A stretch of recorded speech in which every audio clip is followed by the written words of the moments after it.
Welcome back, everyone. I'm Junior. Let's get started. So in this one, we're going to be doing a taper fade. It's going to be a mid to high taper. My client does have 360s. He does not keep his crown area closed in. He likes all of his hair to be lowered the same length. You'll find that with different clients, they have different requests. So some 360 clients may want their crown area to be a little bit more fuller, so they may tell you to go up a guard. But he specified he wanted his all the same length, so you have to do what the client wants or requests. So we lowered it all the way down with a 1.5.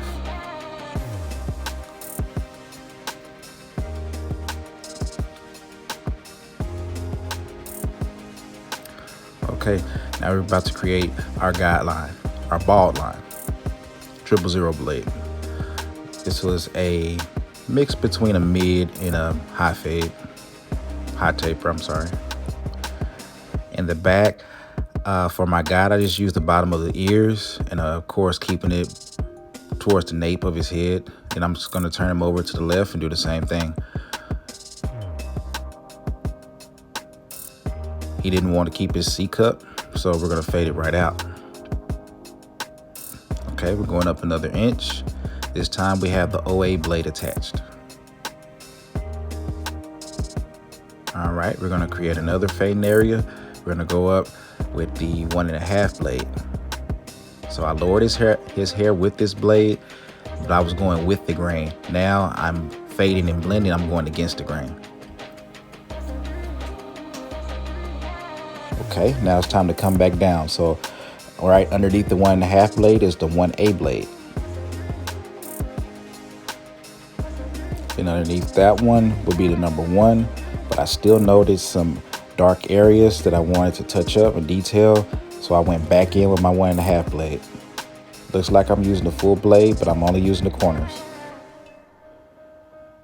And it's mainly because of his waves. Some of his waves were just over directed, so I just had to go back in and lighten them up. Okay, now just drop down to the number 1 blade, and again using my corners.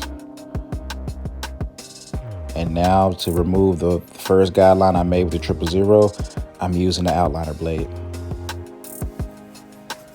And I'm going to repeat this same process in the back. There I'm using my cordless wall detailers. I'm using my magic clips. I have the adjustable lever all the way open, and it's going up an inch. Now I just put on my number 1 wall premium guard. Lever is all the way open, going up another inch.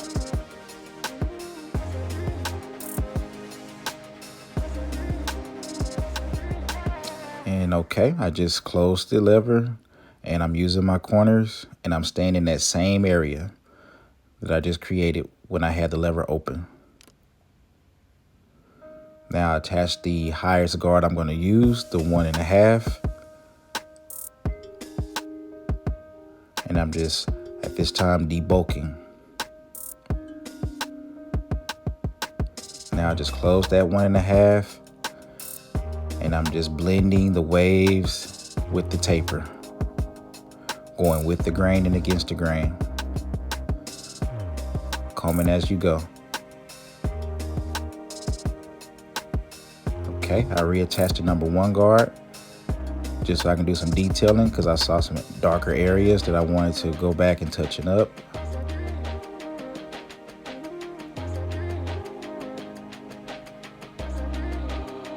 Using the corners. The only time I use the full blade is when I'm creating the guidelines. When I'm trying to blend something out, I'm just using the corners. Even right here, as I'm going with the grain, I'm only using the corner.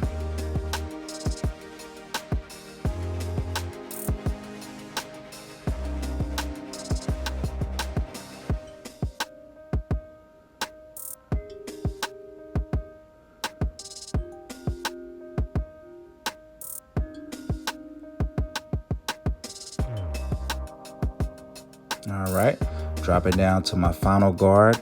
This will be the half guard or the 0.5 guard.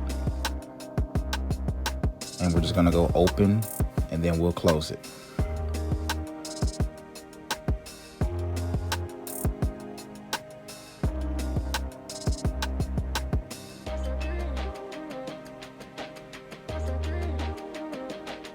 And the taper is starting to slowly come together.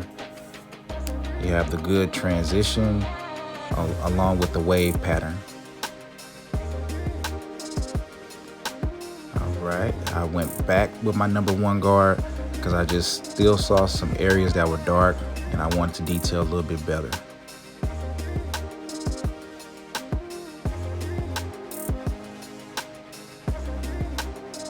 Okay, now I don't have any guard on.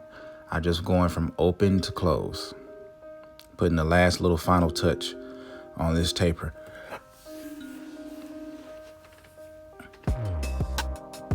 Okay, now I'm gonna prep his hairline for the edge up. So what I'm using is just a basic hold. It's not a maximum hold spray, but just holding spray.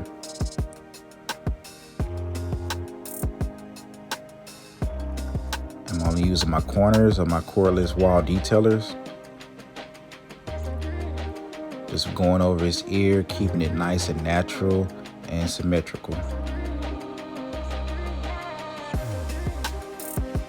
Using my comb as a guide because I love to have that perfect slant in the back.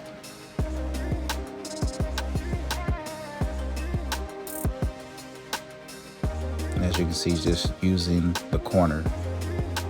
And now for the front. Using my comb as a guide, I tilt it like 90 degrees and I try to line up his vertical bar with the edge of his eyebrow. Or you can also use the eyelid.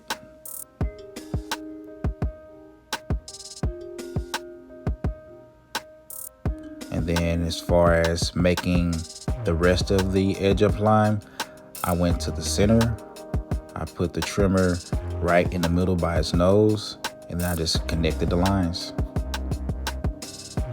As you can see, my thumb, I'm pulling the top of his head, and I'm just stretching the skin.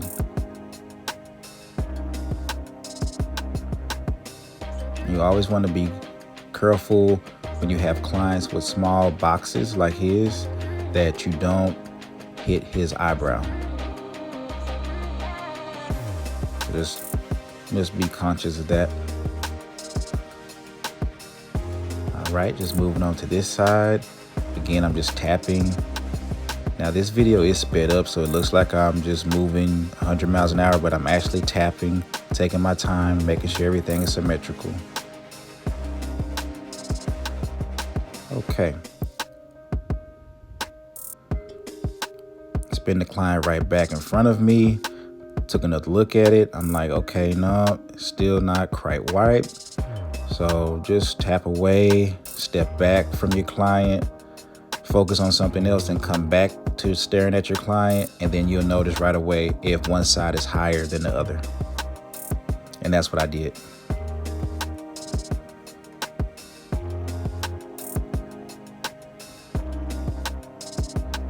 All right.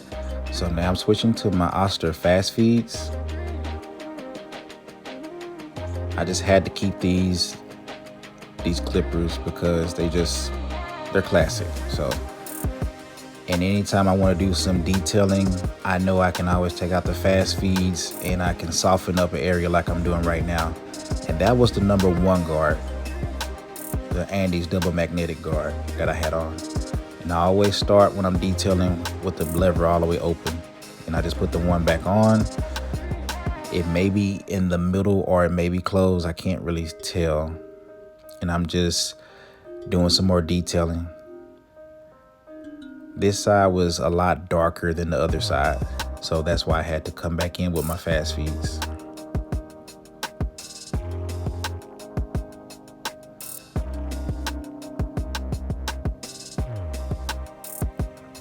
I'm just using the corners, and that's the finished product.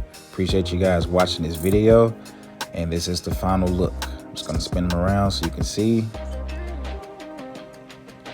Hope you guys enjoyed what you saw. Stay tuned for more videos. This is Junior. Peace.